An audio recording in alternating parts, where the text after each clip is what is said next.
Pronto. Agora deu que começou a gravar. Boa noite.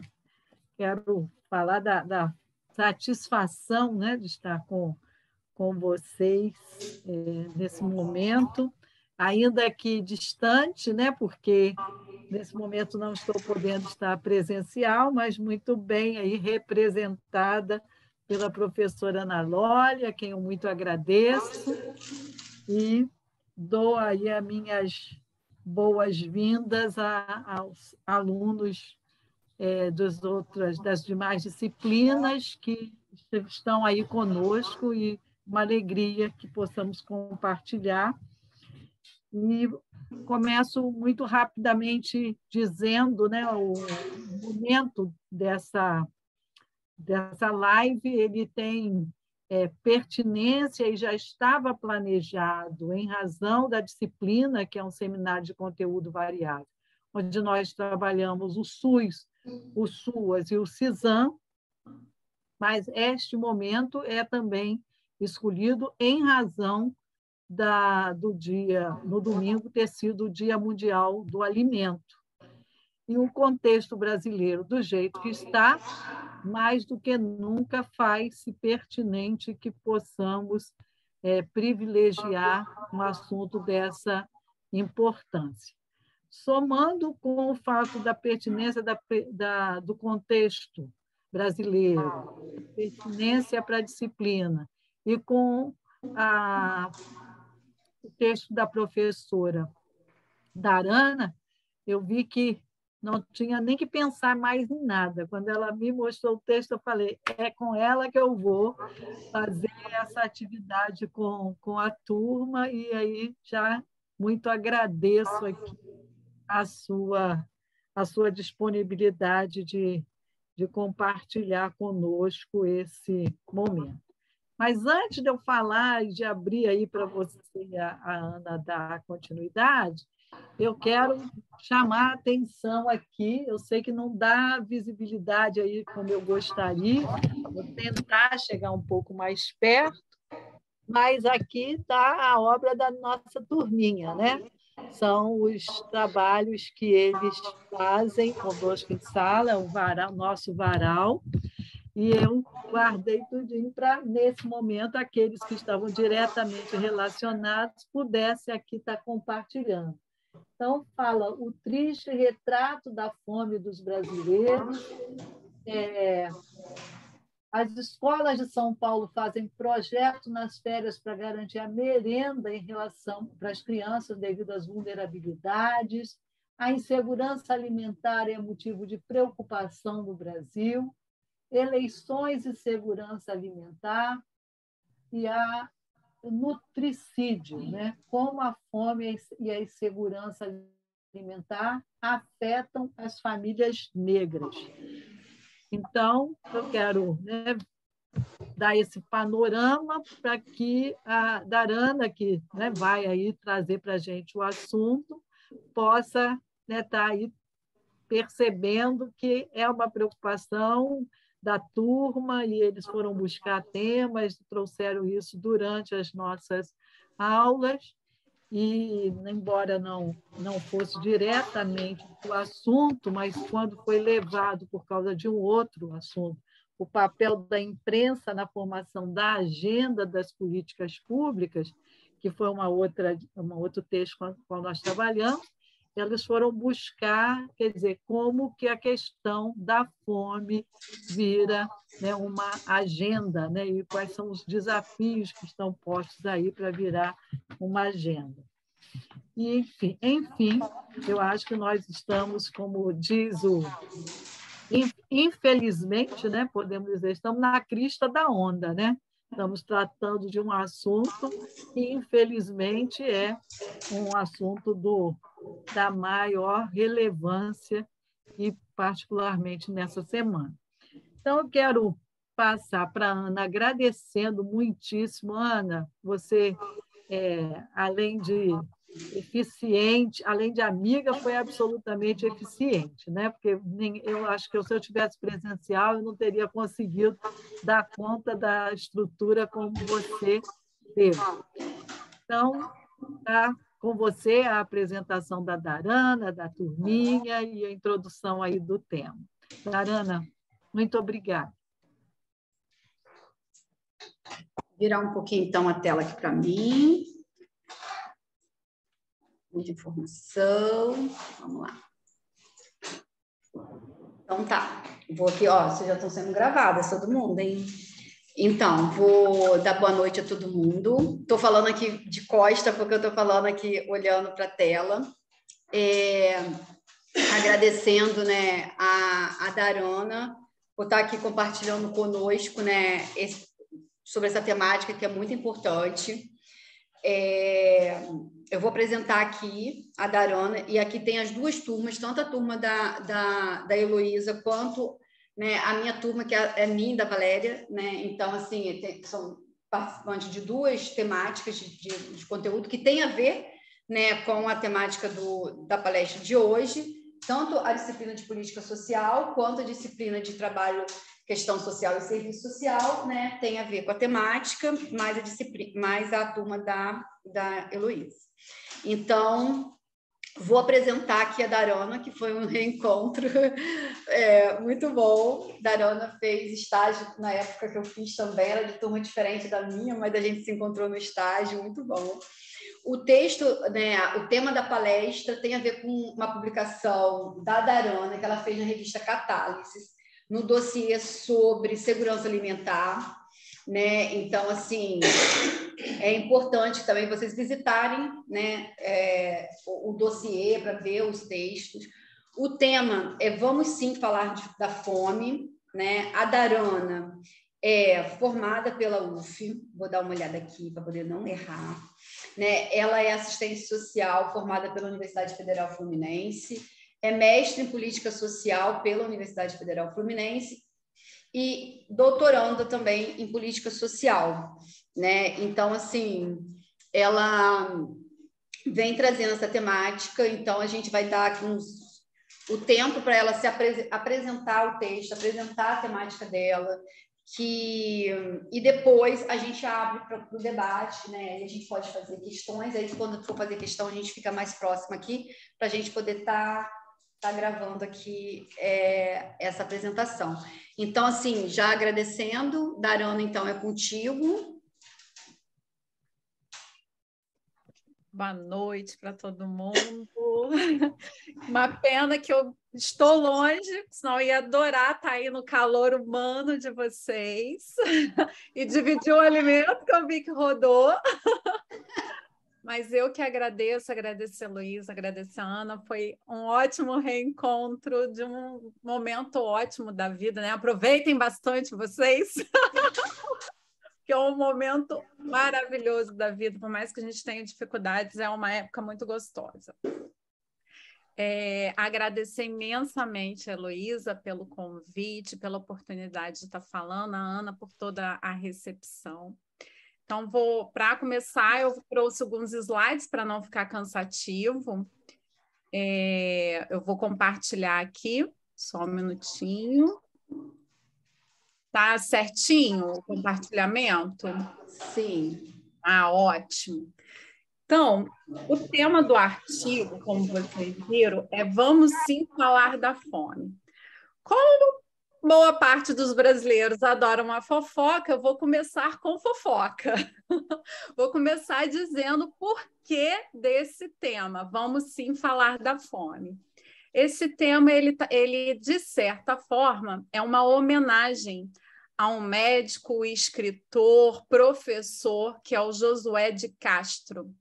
O Josué de Castro, ele nasceu na cidade numa das cidades do Recife.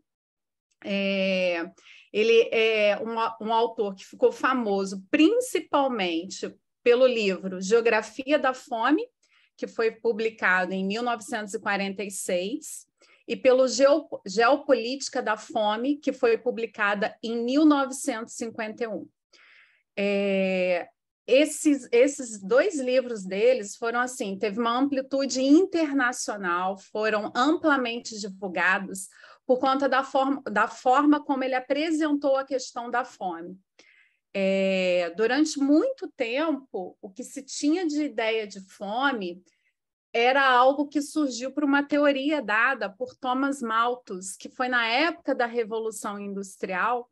Thomas Malthus ele acreditava que, devido, né, ao contexto da época, que a fome seria em razão de não se ter mais, de chegar a um ponto da população não conseguir produzir alimentos o suficiente devido ao tamanho da população que crescia muito, ao êxodo, né, rural para as cidades, porque estava na época estava naquele boom da Revolução Industrial. Então, ele trazia isso, ele falava que a fome poderia ser tanto por questões naturais, né, ou guerra, ou climáticas, e também porque não se chegaria a produzir alimentos o suficiente. E o Josué de Castro foi um que veio mostrando, através desse livro, principalmente Geografia da Fome, que não é bem assim. O Josué de Castro ele vai nos mostrar que a fome ela é uma questão explicitamente política, econômica, social, que não tem a ver com escassez de produto. Então, isso daqui é uma resposta ao trecho de um livro dele, que foi até um romance chamado Homens e Caranguejos. Esse livro foi escrito na época da ditadura, em 1967, mas ele demorou muito para que as pessoas tivessem acesso no Brasil, porque a gente estava no período de ditadura, então ele foi realmente disseminado mais em 1980. E esse romance, o Josué, na época do exílio, ele começa a escrevê-lo usando a memória de vida dele. Josué era do Recife e ele tinha a memória da fome. E ele começou a representar isso na forma de romance. Então, ele vai falar, né? Ele é de uma região, e ele está falando especificamente do povo que morava nos mangues do Capibaribe, e ele vai falar exatamente da fome, mostrando o ciclo do caranguejo, porque lá ele coloca no romance, né, com falas bem fortes. Quem gostar de romance, eu até indico, é bem interessante, é triste, mas é interessante. Com falas bem fortes, ele mostra como as pessoas lá só tinham caranguejo para comer, não tinha água, não tinha alimentação, eles viviam do caranguejo daquele mangue. Então, no decorrer do livro, o personagem dele vai falar assim: história da fome não é história que se conte, fala Zé Luiz, é só tristeza, tristeza e vergonha, história feia, mas se vocês querem, eu conto a si mesmo. Então, o tema desse artigo é em resposta disso. Sim, a gente não gostaria de estar falando, mas a gente precisa sim falar de fome. Então, para a gente começar a falar sobre fome, primeiro a gente precisa entender o que é fome, né? Já falamos, já entendemos e vamos nessa linha de Josué de Castro, que não é escassez de alimento, né? E aí que tem até uma foto provocativa, né? O alimento está ali na mão da criança, ela só não consegue chegar até a boca, né? Então, o que a gente entende? Então, primeiro ponto, a fome é uma manifestação mais crua e perversa da desigualdade social presente nas sociedades contemporâneas. Para a gente que acredita na teoria social em Marx, o primeiro ponto importante é a gente compreender que a fome é uma expressão da questão social, que é oriunda dessa desigualdade social, que é oriunda dessa relação capital-trabalho. Então, a forma como o conflito que existe entre o capital e o trabalho inerente ao nosso modo de produção capitalista vai gerar essa desigualdade. Então, uns são detentores de meios de produção, outros dependem, né, dessas maquinarias, desses meios de produção, para conseguir sobreviver. Então, precisam vender a sua força de trabalho. E isso gera uma desigualdade tremenda, a forma como isso é feita. Aí é o ponto de origem, né? Conforme a teoria social em Marx, seria o ponto de origem dessa desigualdade social que vai estar expressando que uma das formas de se expressar é a fome também. E aí a gente pode colocar que existem, como eu falei lá no início, né, existem dois tipos de fome, né? A gente trabalha com a fome estrutural e também existe a fome conjuntural. Então, a fome estrutural é essa que a gente reconhece que é inerente a esse conflito, mas também há a fome conjuntural que existia nas sociedades pregressas, não, né, de hoje, a gente é bem raro, que eram provenientes de condições climáticas, das guerras que existiram, e isso é uma fome conjuntural. O que a gente está falando aqui é da fome estrutural, que é oriunda desse conflito. Então, o que a gente observa? Que no sistema capitalista, ao contrário do que ocorria nessas formações sociais precedentes, a pobreza, nesse caso, ela não vem da penúria generalizada, mas de uma contínua produção de riquezas. Essa fala não é minha, é de Neto. Então, Neto vai falar, hoje em dia não é falta de alimento, muito pelo contrário, é a grande produção, a busca pelo lucro, a produção desenfreada, na qual poucos têm acesso, que vai estar gerando a pobreza. E aí, só para a gente ter uma ideia da riqueza dessa fala de Neto, eu vou trazer um dado aqui. Em setembro de 2020, a Conab publicou que a safra brasileira, a produção de safra brasileira foi de 257,8 milhões de toneladas, enquanto a fome no país, nesse mesmo período, era de 19 milhões de pessoas. Isso equivale a cerca de 9% da população mundial e mais da metade dos brasileiros, mais da metade em 2020, conviviam com algum grau de insegurança alimentar. Então, para a gente ver como não tem relação, né, a quantidade produzida com a situação da fome. Porém, aqui a gente precisa estar levantando um ponto importante. Apesar da gente estar fazendo essa conexão da fome por uma questão de renda ou por uma questão econômica, a caracterização da pobreza e da desigualdade são problemáticas pluridimensionais ou multidimensionais, como gostarem de entender, que não se esgotam apenas nesses aspectos socioeconômicos. Porém, é importante que a gente entenda que a gente precisa partir desse fundamento socioeconômico. Por que a gente precisa partir desse fundamento socioeconômico? Não é uma questão só socioeconômica? Não, ela é multidimensional. Mas a gente precisa partir por isso quando a gente estuda via teoria social de Marx. Porque se pela teoria social de Marx a ontologia está no trabalho, implica dizer que essa relação de conflito ali é o que vai dar origem a essa desigualdade. E a partir daí a gente vai ter outras múltiplas dimensões que vão estar sendo variáveis nessa questão da fome também. Então, especificado isso da fome, junto com esse entendimento da teoria social em Marx, vamos agora estar situando a fome como uma questão alimentar e nutricional. Então, a segurança alimentar e nutricional no Brasil é associada ao direito de acesso à alimentação necessária à vida, saudável e adequada. Então, quando a gente fala de segurança alimentar e nutricional no Brasil, a gente está falando de acesso à alimentação, a gente está falando de alimentos saudáveis e a gente está falando de alimentos adequados, né, para a nutrição necessária. E aí, na segurança alimentar e nutricional, na lei publicada em 2006, lá no artigo 3º, ele vai dizer que diz respeito à segurança alimentar e nutricional, diz respeito à realização do direito de todos ao acesso regular e permanente a alimentos de qualidade, em quantidade suficiente, sem comprometer o acesso a outras necessidades essenciais, tendo como bases práticas alimentares promotoras de saúde, que respeitem a diversidade cultural e que sejam ambiental, cultural, econômica e socialmente sustentáveis. Então, isso a gente tem garantido em lei, é o entendimento da segurança.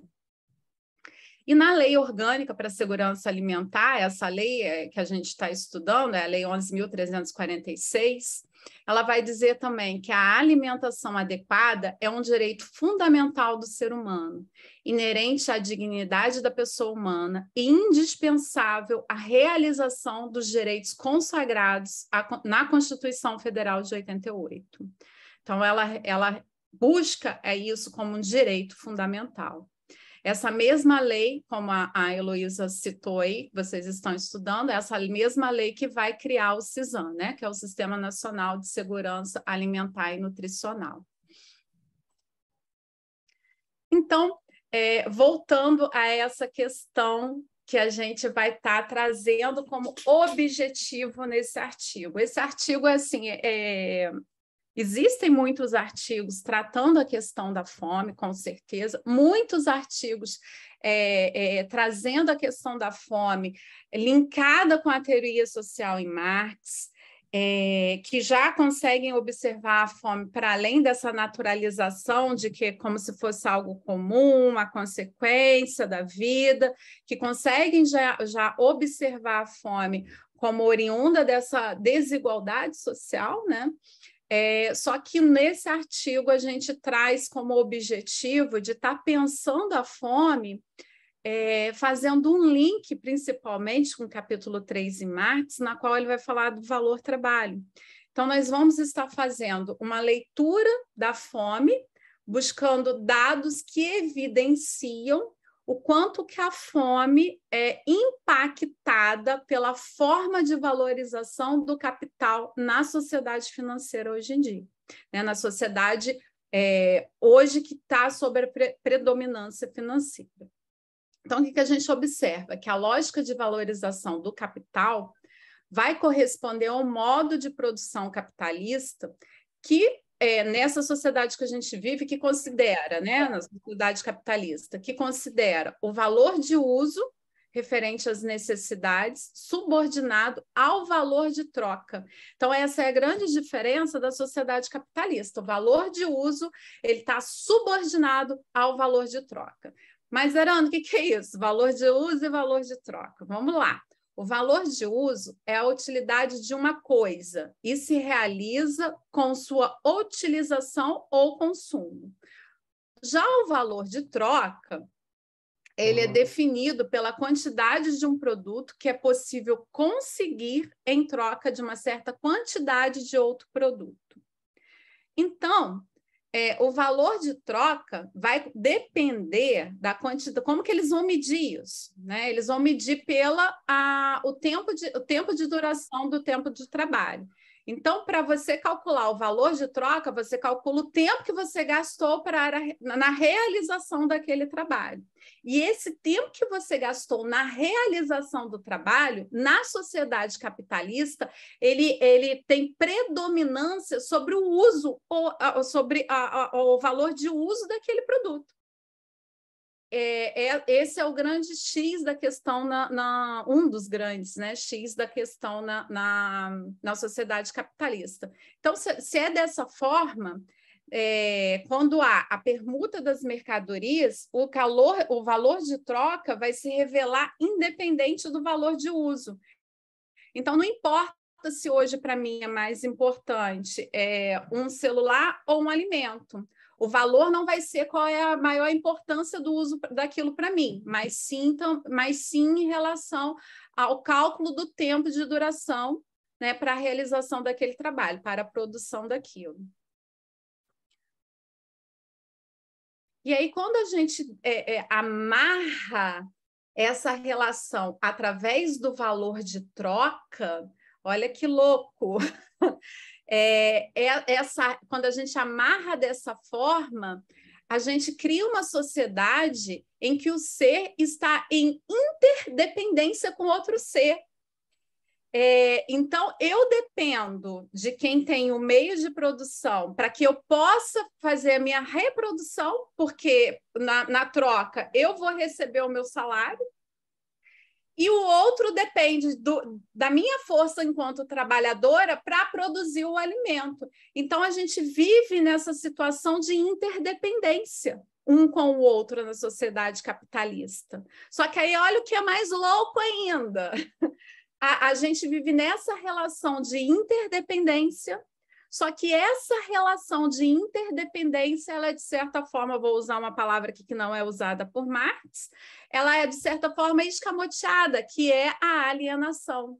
Não se percebe-se o que está por trás disso tudo. Nessa troca, não se percebe a subsunção que tem do trabalho nisso tudo.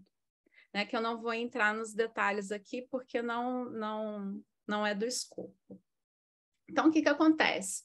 O trabalho na sociedade capitalista vai aparecer como trabalho assalariado, já que eu estou trocando, o trabalho que pertence ao outro, e o trabalho pertence ao outro, cujo produto era para satisfazer a necessidade do outro e não a sua. Ocorre dessa forma a subsunção do processo do trabalho ao capital, subjugando ao processo de valorização. Então, a gente não trabalha mais, a gente não trabalha para o nosso próprio usufruto. Vou usar essa figurinha aqui como exemplo. O senhorzinho aqui está pescando. Ele não está pescando para ele. Ele está pescando para ele receber um salário como troca, e o produto do que ele pescou está indo para o capitalista. Então, há essa inversão das coisas, né? A gente não produz para o nosso uso, a gente produz para o uso do outro. Em troca disso, a gente recebe um salário, né? Enquanto classe trabalhadora. Então, isso tudo vai estabelecer um modo de vida que é sem sentido. À medida que a gente vai trabalhar para a geração de lucro, que não é nossa, e não para as nossas necessidades. Portanto, vai imputar aos seres humanos uma forma de pensar e agir que é favorável à sustentação dessa ideologia. Para que tudo isso continue funcionando, a ideologia capitalista, ela imputa a esses seres humanos formas de pensar e de agir que sustente essa dominação capitalista. E isso vai se...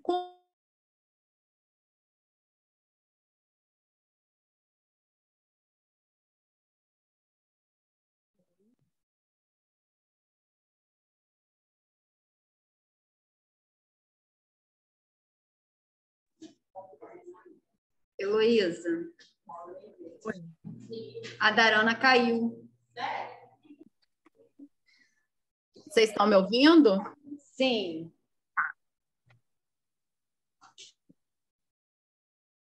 Pronto. Então, como eu estava falando, isso tudo vai se tornando mais complexo conforme há novas configurações nesse modo de produção. Né? Hoje em dia, com a predominância do capitalismo financeiro, o que a gente observa é que aumenta-se muito mais a exploração, alguns atores vão falar até de superexploração do trabalho. O padrão, o que se busca é a acumulação rentista, o que vai mexer nas relações sociais, vai mexer no mercado de trabalho, vai trazer a superexploração no sentido de que cada vez a gente trabalha mais tempo para receber menos. Tem um livro novo agora do Ricardo Antunes, Uberização do Trabalho, se eu não me engano, que é o título. O Capital Uberizado, é um negócio assim. Algo a ver com isso, não lembro mais direito. Se for do Ricardo Antunes, é a uberização do trabalho. Ótimo. Obrigada. E que ele vai trazer exatamente isso, quanto vai se complexificando cada vez mais essa relação, e quanto mais a gente vai trabalhando, mudando completamente o sentido de vida, né? E isso a gente vai ver o quanto isso vai repercutir na questão da segurança alimentar e nutricional. Então, em busca, o que acontece com isso tudo? Em busca da fundamentação capitalista de maximização dos lucros, verifica-se o acirramento dos interesses egoístas, a decadência da natureza e das formas de sobrevivência, isto é, implica tanto sobre as condições de reprodução da força de trabalho, a superexploração, como estamos falando, e o próprio acesso ao trabalho. Então, cada vez mais é a informalidade, o desemprego, também as formas de sociabilidade, manifestação e resistências. No Brasil, especificamente, isso daí como um todo, mas no Brasil, especificamente, a financiarização ainda, ela vai se dar mediante a elevação das taxas de juros. Então, quando ela faz isso, mediante a elevação das taxas de juros, ela ainda privilegia o mercado financeiro. E isso daí vai trazer um impacto, como a gente vai ver, muito grande na questão da segurança alimentar e nutricional, porque se ela está privilegiando o mercado financeiro, tende-se a buscar muito mais a produção de commodities que alimenta esse mercado financeiro do que os produtos que são úteis, né, que vão para a mesa da sociedade. Então, o processo de valorização do capital, ele vai afetar tanto no consumo, como na distribuição, como na produção. E ele vai, como na produção desses produtos alimentares, e ele vai imputar consequências que a gente vai ver na disponibilidade dos produtos, na composição nutricional, na qualidade sanitária, nos padrões de consumo, na capacidade de compra da população, nas preferências alimentares e, infelizmente, também no uso sustentável dos recursos naturais e da sociedade. Então, nesse trabalho, a gente vai estar trazendo evidências, mostrando o quanto o processo de valorização do capital interfere nessas questões do consumo, da produção, e o quanto isso vai estar impactando na questão da segurança alimentar.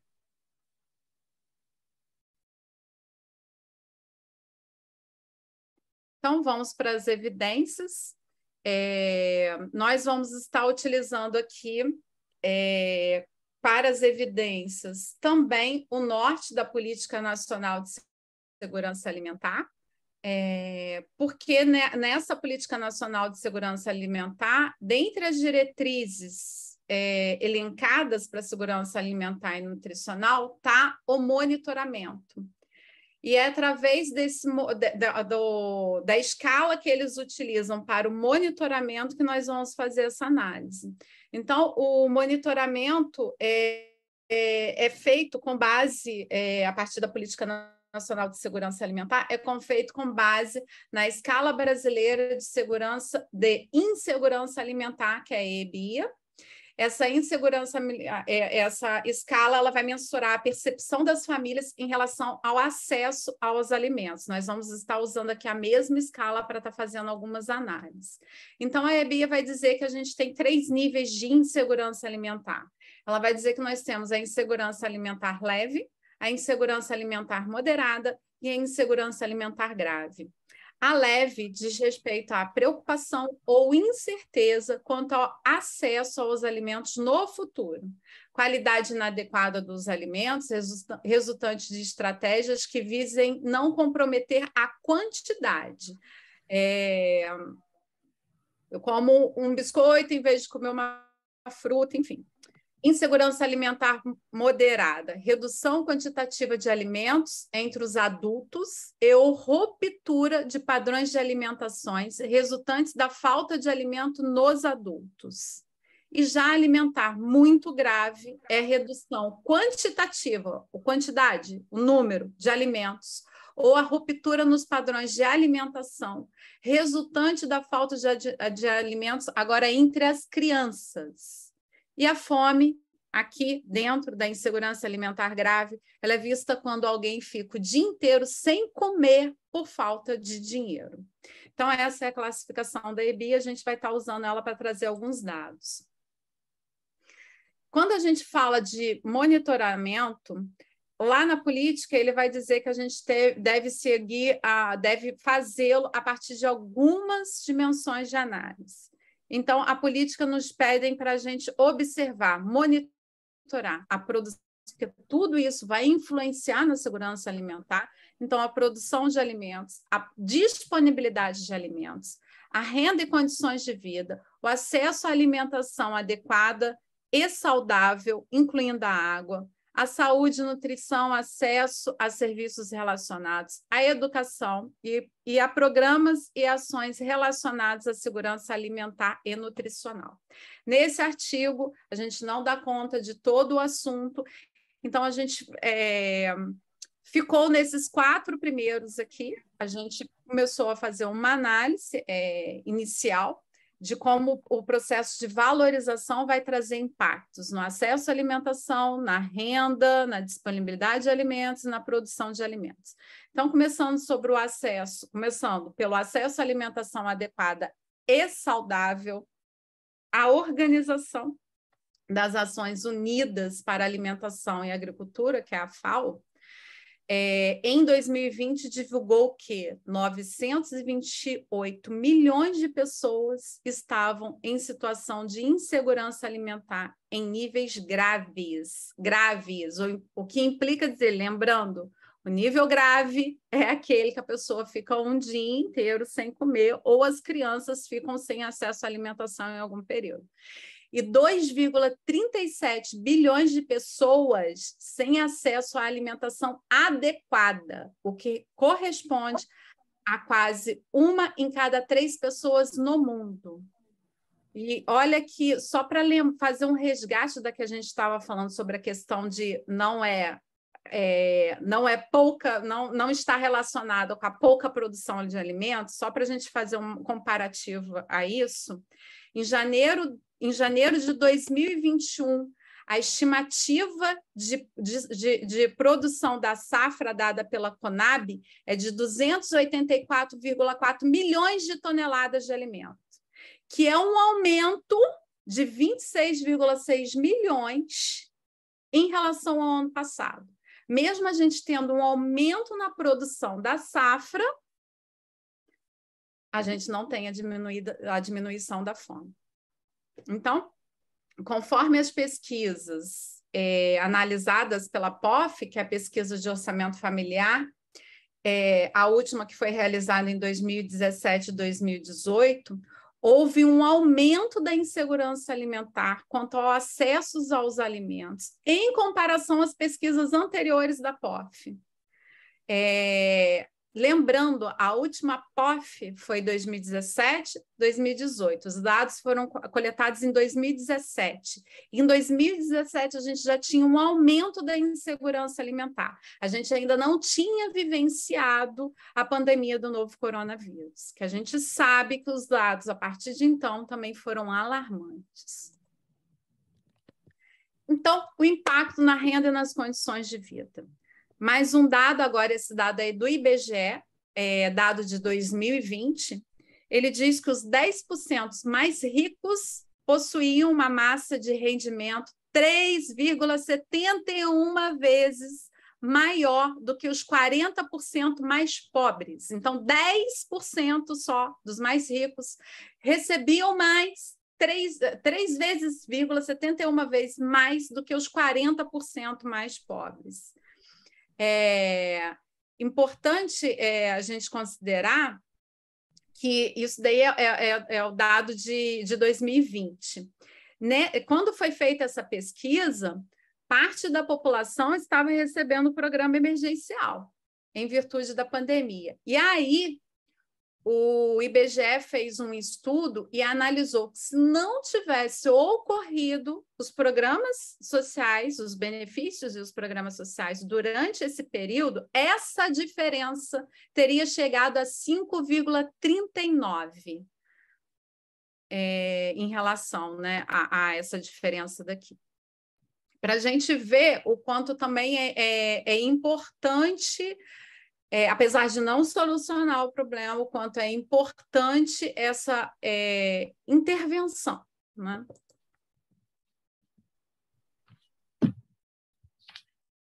Ainda continuando sobre renda e condições de vida, a PNAD continuada, que foi publicada em novembro de 2021, nos mostra que 28%, que os homens recebem 28% a mais que as mulheres e que a população ocupada de cor ou raça branca ganhava, em média, 73% a mais do que a de cor ou raça preta e parda.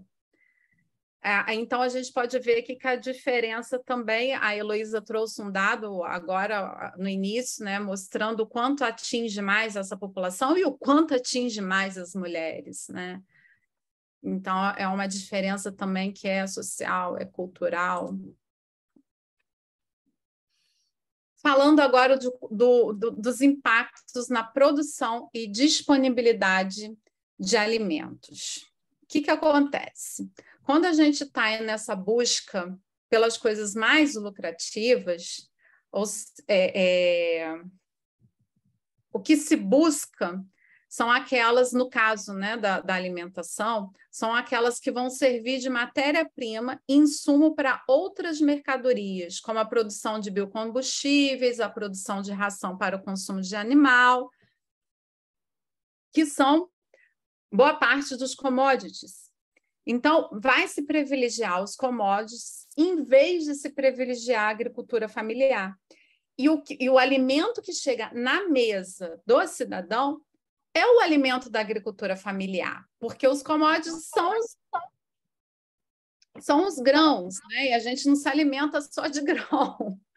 Então, o que chega na mesa, né, o tomate, o alface, a batata, o que chega na nossa mesa é proveniente da agricultura familiar. E o que a gente observa é que, devido a esse processo de valorização muito mais voltado hoje em dia ainda para o mercado financeiro, é que a produção de commodities fica muito maior do que a produção de alimentos que realmente vão para a mesa. Então, a agricultura familiar, hoje em dia, ela perde espaço para os grandes latifúndios e para a monocultura.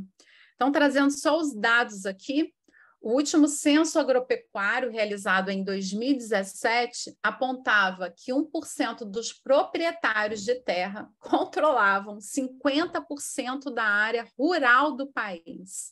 A gente está trazendo dados aqui mostrando o quanto existe essa desigualdade. O latifúndio não é uma coisa nova, principalmente no Brasil, né? No nosso país, ele é historicamente, fundantemente desigual, mas ele vem sendo alimentado atualmente pelo agronegócio, pela forma como se computa o agronegócio no Brasil, aprofundando essa desigualdade social e aumentando, devido aos últimos discursos, a violência e o não direito.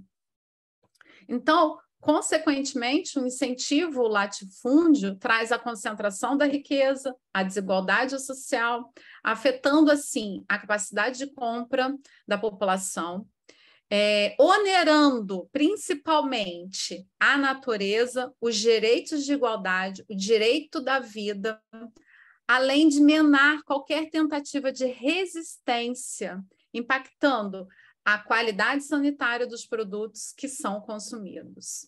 Só para a gente ter uma ideia, o PRONAF foi divulgado, os dados do PRONAF, que é o Programa Nacional de Fortalecimento na Agricultura Familiar, no ano de 2020 para 2021, 20,7% dos insumos, né, da concessão de crédito foram para milho e soja, né, que são usados como matéria-prima do biocombustível, e apenas 18,6% de crédito foram dados para os pequenos agricultores, que era na produção de arroz, feijão, verdura, trigo, café e frutas. Então, o que a gente observa na busca desses produtos de maior valoração são tomadas de medidas que vão determinar a produção e a distribuição, né? Então, vai se produzir muito mais commodities, vai se distribuir muito mais commodities, afetando o tipo, a disponibilidade dos produtos nutritivos, a cobertura da comercialização e até mesmo o preço.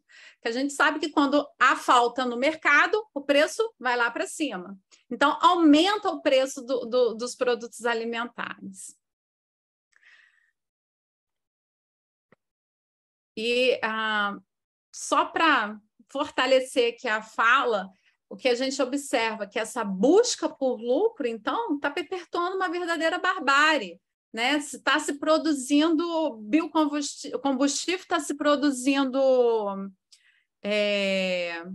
alimento para gado, mas alimento para a vida, o direito a uma vida digna, o direito à existência, o direito à natureza, a gente perpetuar, manter o que é essencial para a nossa vida humana, a natureza, ele está sendo deixado para segundo plano.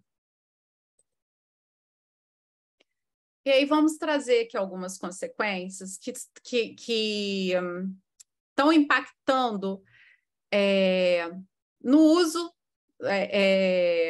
sustentável de recursos naturais da sociedade, na disponibilidade desses produtos e na qualidade sanitária. Então, o que a gente observa atualmente? Há uma maior liberação do uso de agrotóxicos e sementes transgênicas. Há práticas ilegais. O que a gente pode observar, principalmente aqui no governo de Bolsonaro? A diminuição de multas ambientais, a não demarcação das terras indígenas, o afrouxamento das regulamentações ilegais, um exemplo é o uso de agrotóxico. Então, está se perpetuando práticas ilegais em nome do lucro. A gente vê também emissão de gases de efeito estufa, a criminalização dos movimentos sociais. Em janeiro desse ano, o presidente fez um discurso na qual ele falava que ele tinha parado de... ele declara que parou de enviar recursos para ONGs, para certas ONGs, porque as ONGs estavam financiando o movimento dos trabalhadores rurais sem terra. Ou seja, é um crime financiar o movimento dos trabalhadores sem terra. Nesse mesmo discurso, ele fala que estendeu o porte de armas para trazer mais seguranças para o homem do campo, para levar tranquilidade. Né? Ou seja, ele ali condena o MST, coloca como se fosse uma coisa ruim e ainda chama para o combate, ainda fala, estou armando vocês para vocês ficarem livres desse povo. Então, é isso que a gente observa. Há também o desmonte do Programa de Aquisição de Alimentos, que é o PAA, que era um programa que, de certa forma, é importante na questão da segurança alimentar e nutricional, e há o avanço do desmatamento, que foi tanto falado na mídia e principalmente agora nos debates, foi muito levantado, e a gente traz alguns dados desse desmatamento só para termos uma ideia. Esses dados eles foram publicados pelo IPAM, que é uma nota técnica do Instituto de Pesquisa Ambiental da Amazônia, o INPAM. No período, ele vai dizer que no período de 2018 a julho de 2021, o desmatamento na Amazônia teve um aumento de 56,6%. Nesse mesmo período, nas unidades de conservação, houve um aumento de 63,7% do desmatamento. E ele vai dizer também que o desmatamento das terras indígenas teve uma alta de 153%. Atitudes essas que vêm alicerçadas pelos discursos de preconceito, de discriminação, que estão violência. E aí a gente vê, através de publicações de jornal, pegamos algumas falas tanto de ruralista quanto os integrantes do governo, mas principalmente do presidente, e que ele fala da população rural, ele fala o seguinte: contra essas populações, ele fala que nem para procriar mais servem, ou porque sufocam o agronegócio. Sendo assim, é preciso dar armas e fuzis para os fazendeiros. Isso é uma fala SIC do Bolsonaro. Afeta também a capacidade de compra. Os custos de uma dieta saudável foram, em média, 60% maior do que uma dieta que apenas atende os requisitos de nutrientes essenciais e quase 5 vezes mais do que uma dieta que atende a necessidades energéticas mínimas. Então, de acordo com a FAO, em 2019, os custos de uma dieta saudável em nível global foi 60% maior. Olha o aumento que teve. E aí, só para a gente falar em números, o custo da dieta saudável no mundo, teve um aumento de 7,9% em relação à última pesquisa da POF, da PNAD continuada, que foi de 2017. O aumento foi de 7,9%, segundo aqui no Brasil, desculpa. Pela PNAD continuada. A inflação aqui no Brasil foi inferior a esse aumento, foi de 4,3%. Então, o aumento da dieta saudável foi acima da inflação. E o rendimento domiciliar per capita, ou seja, o nosso salário per capita, né, o rendimento das famílias per capita, foi inferior tanto à inflação quanto ao custo da dieta, que foi apenas de 2,6%.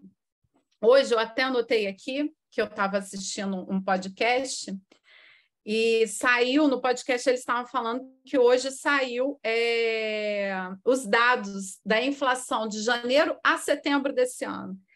E acreditem, a inflação de alimentos de janeiro a setembro desse ano foi a maior que teve desde a época do Plano Real. Então, esse ano, a inflação dos alimentos foi a maior que a gente já teve na história do Brasil desde o Plano Real.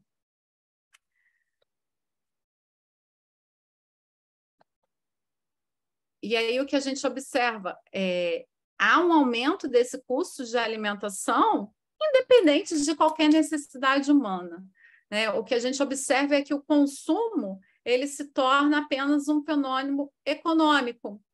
Vai consumir se tiver condições, se não tiver dinheiro, não vai consumir. E não é tratado isso como uma questão de saúde pública, não é tratado isso como um direito humano, vira-se uma questão econômica. Estou terminando, minha gente.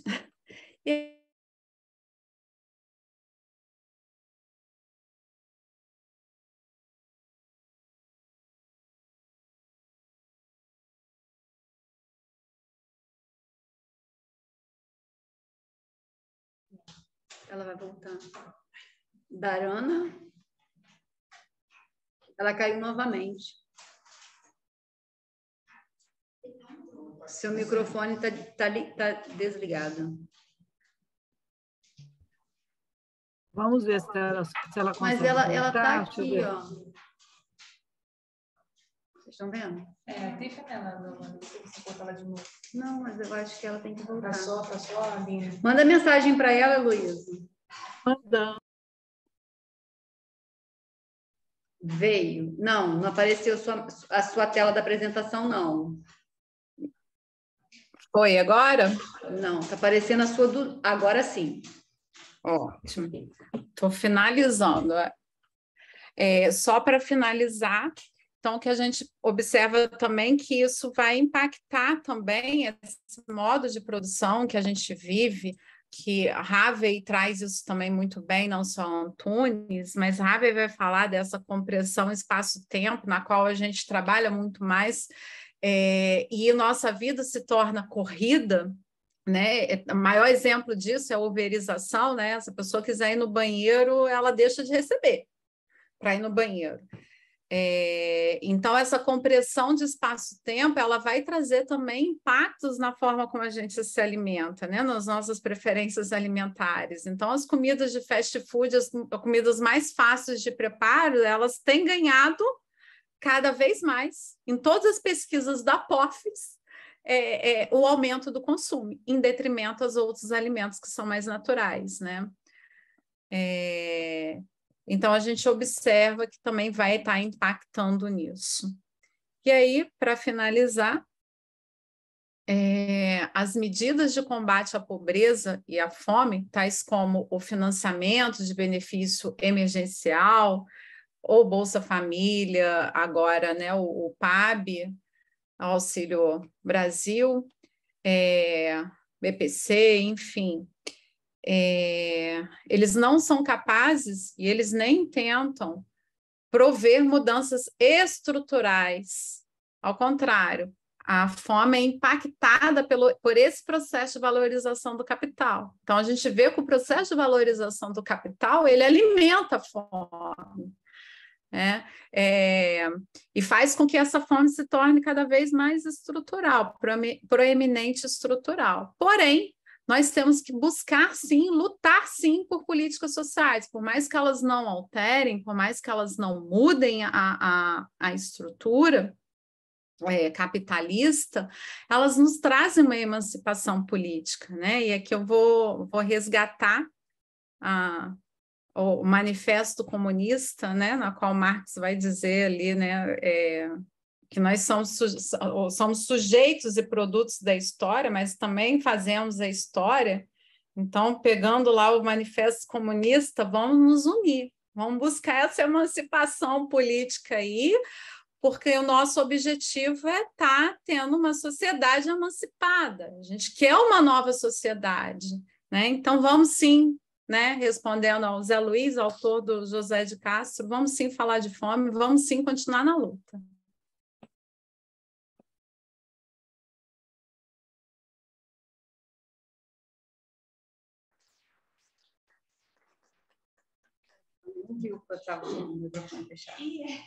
Perfeito.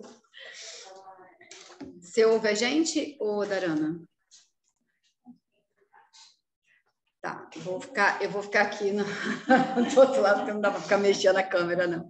A gente queria te agradecer pelas colocações, né, que foram importantes para a gente poder pensar nesse contexto que a gente está vivendo aqui, né, a questão, né, não da fome em si, mas a gente pode pensar a questão da alimentação, né, o quanto que como é que eu posso falar? Eu fiz várias anotações, né? A pessoa que adora o assunto. O quanto que tem a ver com tudo que a gente está vivendo, né? A gente às vezes fala assim, vou falar sobre segurança alimentar, vou falar sobre segurança alimentar e nutricional, né? E o quanto que isso reflete no nosso cotidiano, no nosso dia a dia mesmo, até nas formas como a gente se alimenta, né? A questão do hambúrguer, todo mundo aqui já de olhão no hambúrguer, né? Então, assim, para a gente poder pensar também... E a questão da alimentação saudável, né? O governo elabora várias cartilhas, né? Eu não vou falar os órgãos corretos, porque eu posso errar aqui. O quanto que o governo faz várias cartilhas na questão da alimentação saudável, com nutrientes, importante para a população, e não dá condições para a população adquirir esses alimentos, né? E o quanto que...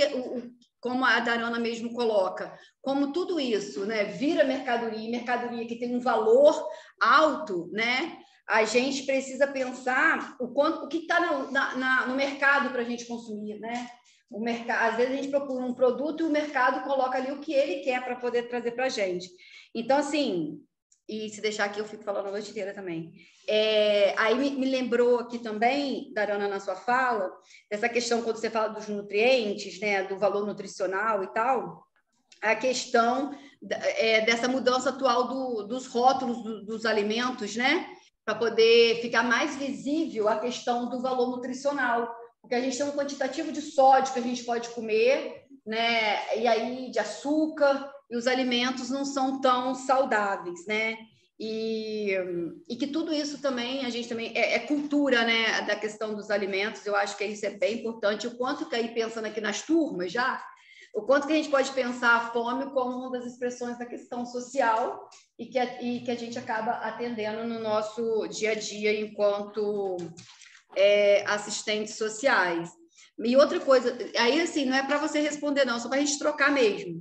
E aí eu fiquei pensando muito também, porque quando a gente se dirige a uma questão de um alimento saudável, né, e aí a gente tem esse cuidado mesmo, né, estou aqui rindo do sanduíche, quando a gente come mesmo uma alimentação saudável, se educa para isso, independente do que for comer, né, eu só gosto de matinhos mesmo, mas assim, o quanto que isso também diminui a indústria farmacêutica, né? Diminui a questão dos medicamentos. Quando a gente fala de alimentação saudável, além dos nutrientes, também aqueles livres, né? Eu sempre falo errado esse nome, do agrotóxico, comer menos transgênico, né? Então, assim, observar isso também nos rótulos dos nossos alimentos. Então, assim, o quanto que é uma coisa que leva a outra, né? Então, assim, quando a gente come muito esses produtos, a Darona traz aqui na pesquisa, né?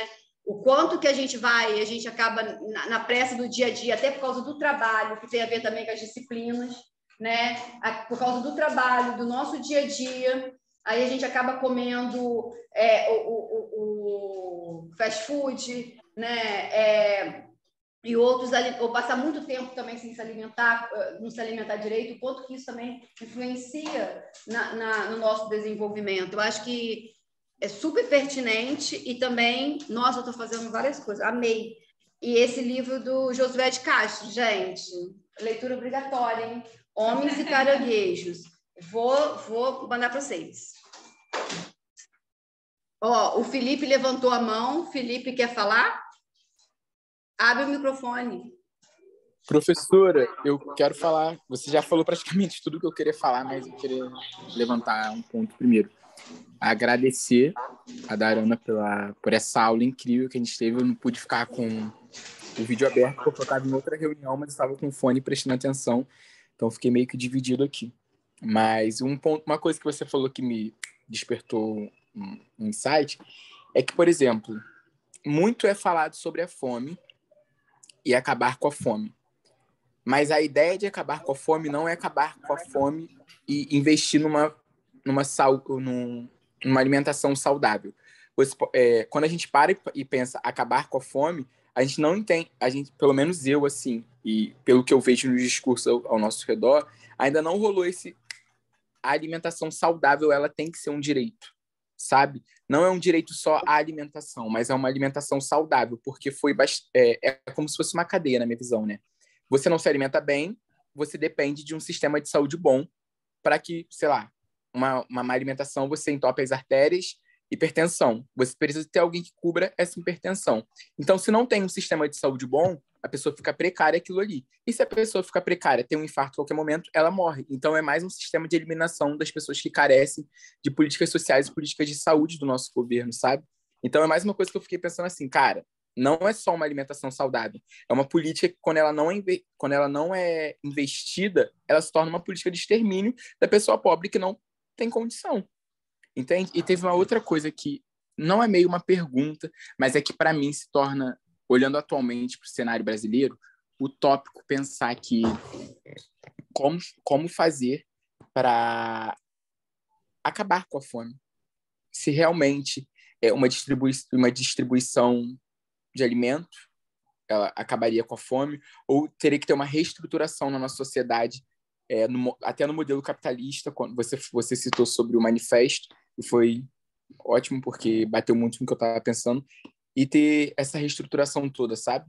Até onde não se torna só uma linha utópica de que, cara, isso pode acontecer, ou o que vai acontecer é realmente acabar com a fome e trazer uma alimentação digna para essas pessoas. Porque se você for parar para poder pensar, para você comer bem, no mínimo, ali para você comer uma semaninha bem, é 300, 400 reais, sabe? E, assim, eu sei porque teve uma época que eu não tomo mais refrigerante, né? E tinha uma época que eu também, além de não tomar refrigerante, eu só estava tomando suco 100% natural. E eu ia no Hortifruti comprar aquele suco 100% natural, meu Deus do céu. Era tipo 500 ml, R$ 12, sabe?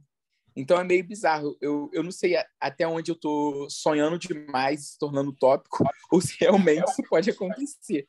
Eu não sei se ficou muito claro, porque eu falei 1000 coisas ao mesmo tempo, mas parabenizar, foi muito bom. E despertou esse insight aí para mim em relação à alimentação saudável ser um direito, sabe? Não só uma alimentação como a gente pensa, mas uma alimentação saudável, porque se não tem uma alimentação saudável, a gente não tem uma população saudável. Se não tem uma população saudável, as pessoas morrem. Então é isso. Obrigado, Darana. Muito obrigado.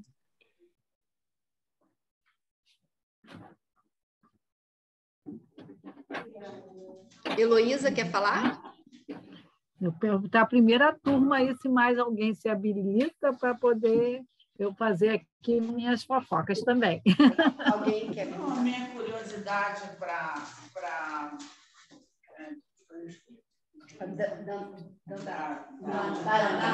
diferente, bonito nome. A minha curiosidade é a seguinte: uma vez que nós já temos aqui, através de vocês, o entendimento que é proposital que nós não tenhamos o acesso à alimentação, e o que nós, então, poderíamos fazer, já que o governo não faz nenhuma campanha de vai por aqui, que é mais em conta, mais é saudável, porque você não vê isso. Então, o que é o ideal para nós, por exemplo, essa turma que vai sair dessa aula hoje, com esse entendimento e que tem... O que se pode fazer para mudar isso aí? E enfrentar isso aí, essa visão, esse capitalismo exacerbado, que é o que eles visam, né? Na verdade, eles querem um lucro, né? E não... Vamos mudar o sistema, Janine. Eu já estou até brincando aqui, tá, Darana? Eu falei assim, mudar o sistema. Só que a gente estava falando, é a questão da gente estar alienado, a gente não percebe. Eu, assim, não parava para pensar nesse tipo de coisa até entrar na faculdade. Quando você está aqui, você escuta muita gente falando, você lê alguma coisa que fala. Mas quando você está com aquela correria do dia a dia, que você não tem conhecimento acadêmico, você não lê nada, você não tem noção do que está acontecendo em torno de você. Você só acha que você precisa ir lá no mercado, comprar o alimento e levar para sua casa e comer, que não tem que faltar, não importa qual seja. Então, assim, é muito importante esse momento de reflexão para a gente poder parar para pensar e fazer uma reflexão crítica, né, sobre o que tem acontecido na conjuntura atual, na nossa vida, no nosso cotidiano, enfim. Legal, Claro. Tá ouvindo a Lara agora, Darana? Tá. No primeiro período, eu fiz um curso de estação que falava bem sobre isso, que era o combate à fome. Foi até da curso. Foram, acho que 4 aulas, e um deles mostrou, né, o período em que o Brasil estava no mapa da fome, no período em que o Brasil saiu do mapa da fome, no governo do Lula, e não mostrou agora entrando, mas agora estamos de volta, né, ao mapa da fome. E, assim, todo mundo falou um pouquinho do que eu vou falar agora, mas, assim, eu acho que a questão da proteção social, que está sendo desmontada com força, com esse governo, trazendo o gancho também para a sua aula, da organização, como também foi falado, da falta do tempo é dinheiro. Então, as pessoas não vão conseguir. As pessoas não têm dinheiro, realmente, para poder conseguir comprar. Então, vai no mercado, vai comprar coisa mais barata, que não garante nenhuma qualidade alimentar, e pelo menos me alimentei. E aí, uma dúvida. Quando fala, né, que foi falado sobre os 3 níveis de insegurança alimentar, a qualidade também é um fator em que entra nesses níveis ou como é que é? Como é que funciona isso? O valor nutricional, mais a questão também da qualidade do alimento. A Darana vai falar melhor. Abre o microfone, Darana, para trocar. Mais alguém, gente? É só para complementar mesmo, que eu achei interessante a fala da Darana sobre a lei. Por exemplo, no oitavo período eu não sabia que existia a lei orgânica da segurança alimentar, não sabia da política nacional de segurança alimentar, que tivesse em 2006 e 2010. Tão recente, e nós estamos nesse mundo, agora nesse mapa da fome. Então, se tem lei da educação, cadê a lei da fome, realmente, que combate essa fome? Então, assim, eu achei muito interessante você ter trazido isso para a nossa aula, essa contribuição, para todo mundo pensar como a gente pode lutar por isso. Podemos combater, porque, assim, muitas pessoas não conhecem, como eu falo, não sabiam que existia essa lei. Então, assim, como que podemos falar para a população que existe essa lei, vamos cobrar, vamos exigir? É isso. E pensando também esse quantitativo de pessoas que vivem com essa insegurança alimentar grave, né?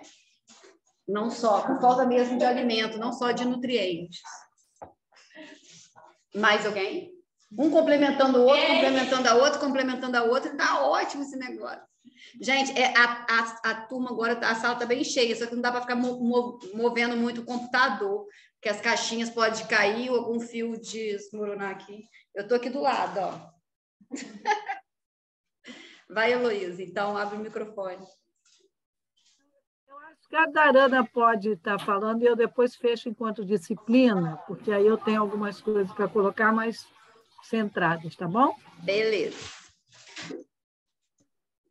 Vou falar num todo, tentando pegar tudo isso que vocês colocaram. Assim, perfeito a colocação de vocês, de terem observado, né? Não é só questão de fome, é questão de comida de qualidade, né? De nutrientes necessários para a vida. Então, a questão aqui não é só a fome, né? E como vocês colocaram, é muito bom essa preocupação de vocês, né? O que podemos fazer? Como enfrentar isso, né? É sempre um horizonte, a gente tem que ter isso como horizonte, né? Dentro da sociedade capitalista, a gente não vai ter erradicação da fome, né? A sociedade capitalista gera essa desigualdade social.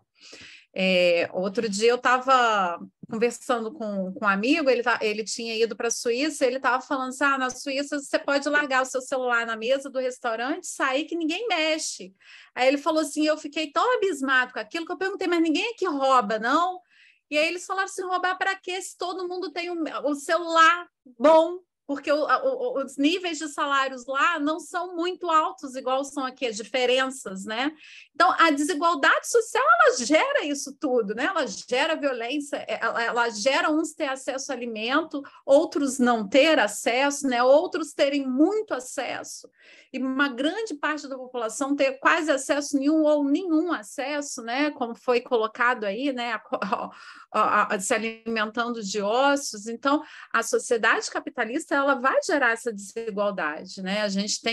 Estamos em lutas para mudança desse sistema.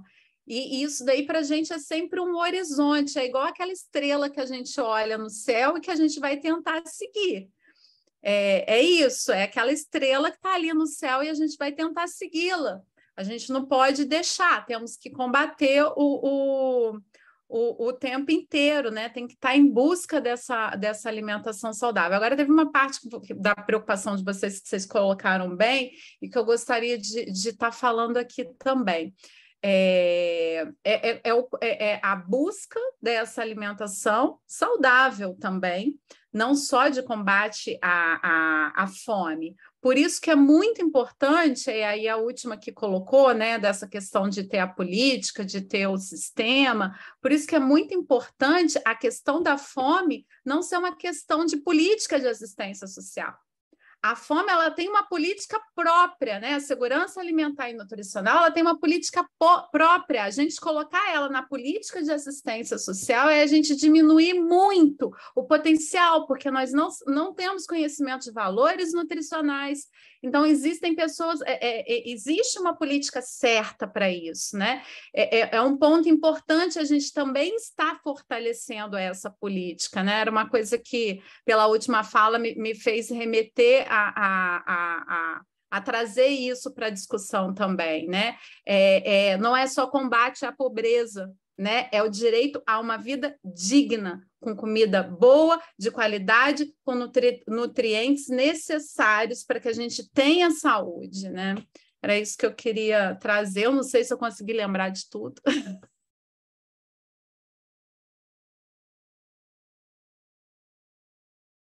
O microfone está fechado, Luiz. Cecília, você não tem nada para falar?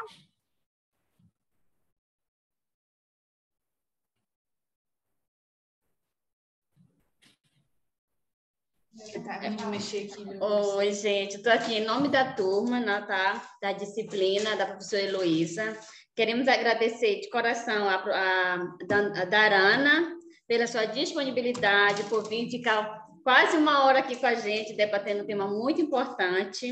E também agradecer todos os alunos aqui que vieram ficar junto com a gente nessa contribuição, nessa aula. E a professora Ana Loli, que ela fugiu. Estou brincando.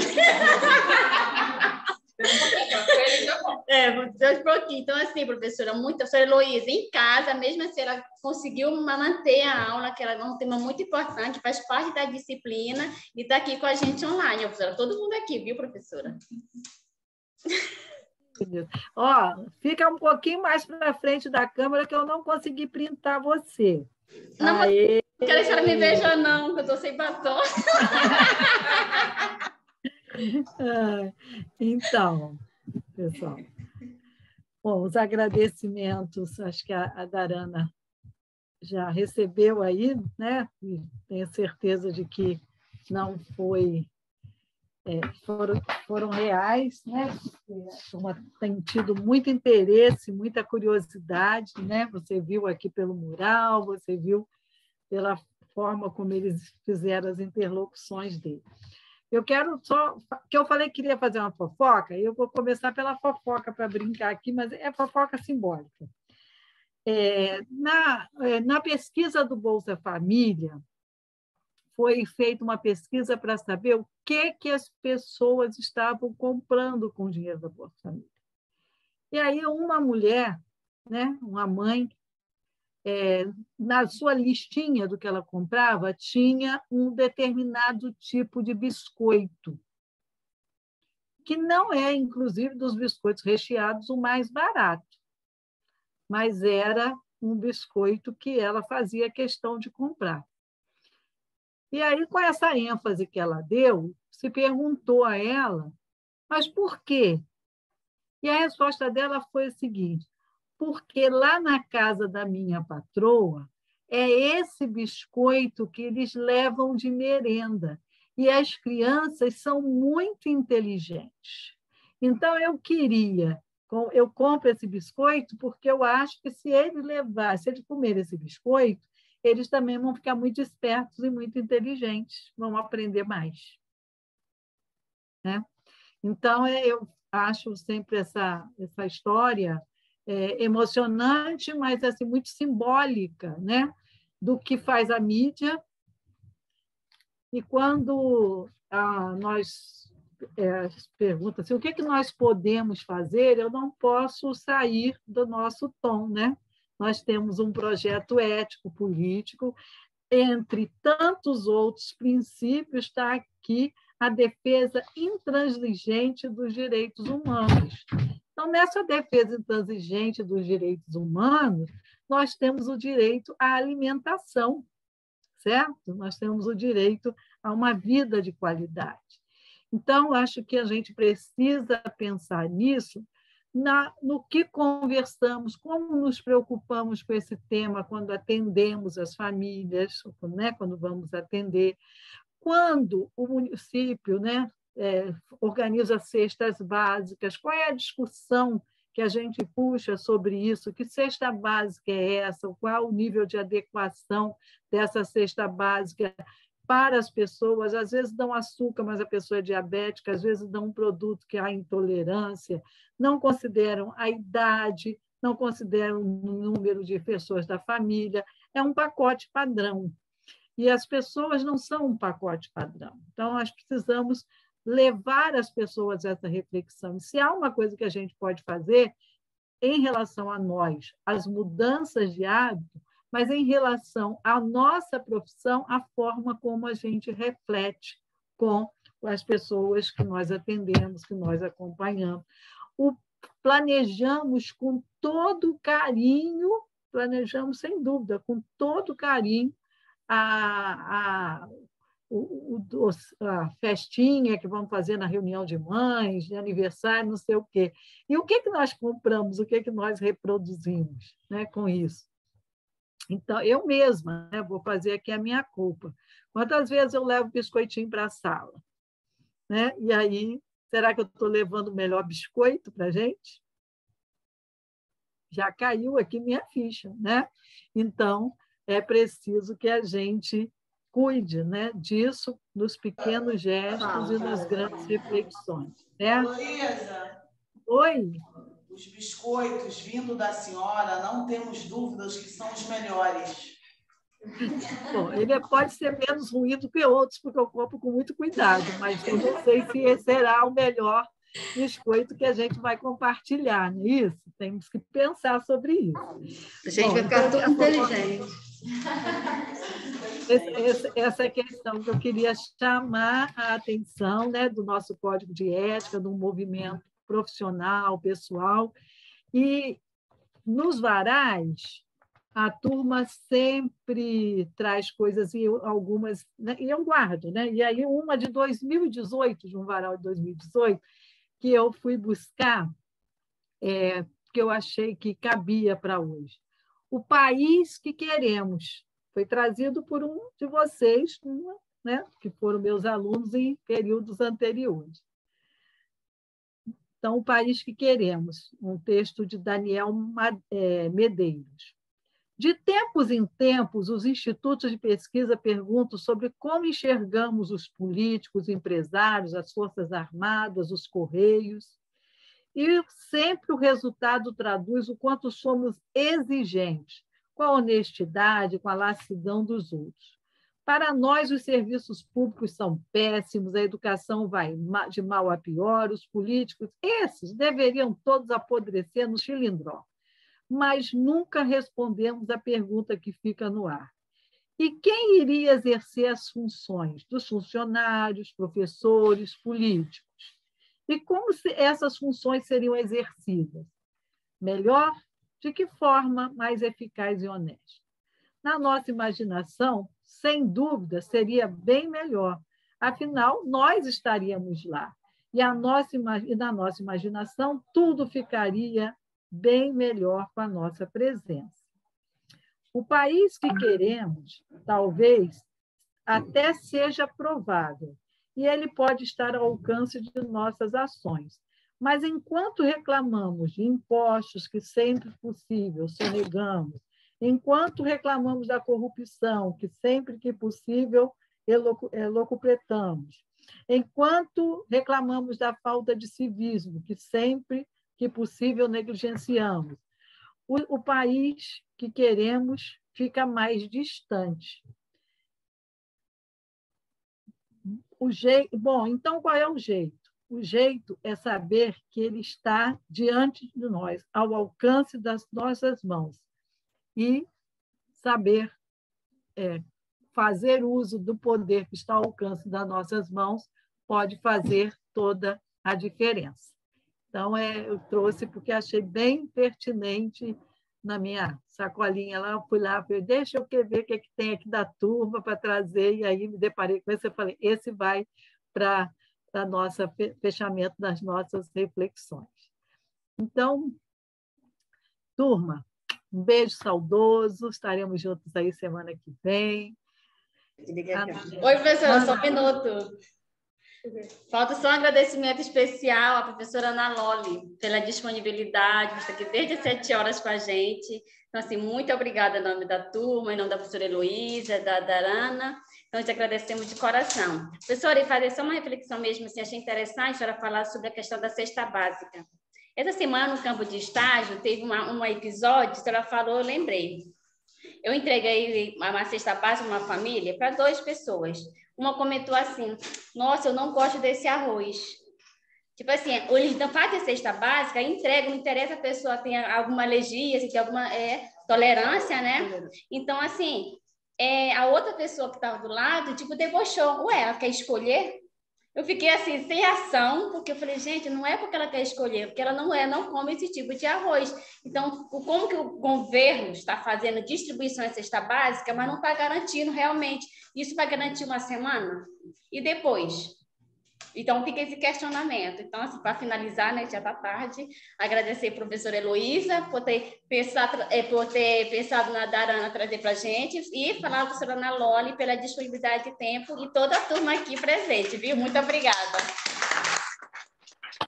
Parabéns para a turma, muito obrigada por todos estarmos juntos. E eu tenho certeza de que nós não estamos juntos só nessa sala ou nessa live. Nós estamos juntos na luta por um mundo melhor para todos, todas e todos. É isso que faz essa diferença e é nisso que a gente acredita. Darana, muito obrigada. Ana, você, como sempre, é a Ana do meu coração. Eu que agradeço a oportunidade. Prazer revê-la, Darana. Foi ótimo. Eu amei essa turma. Só comentários tops. Amei vocês, gente. Para mim foi um prazer enorme, enorme, enorme revê-la, Ana. Muito obrigada mais uma vez, Heloísa. Tchau, gente. Um beijo. Tchau, boa noite para todos.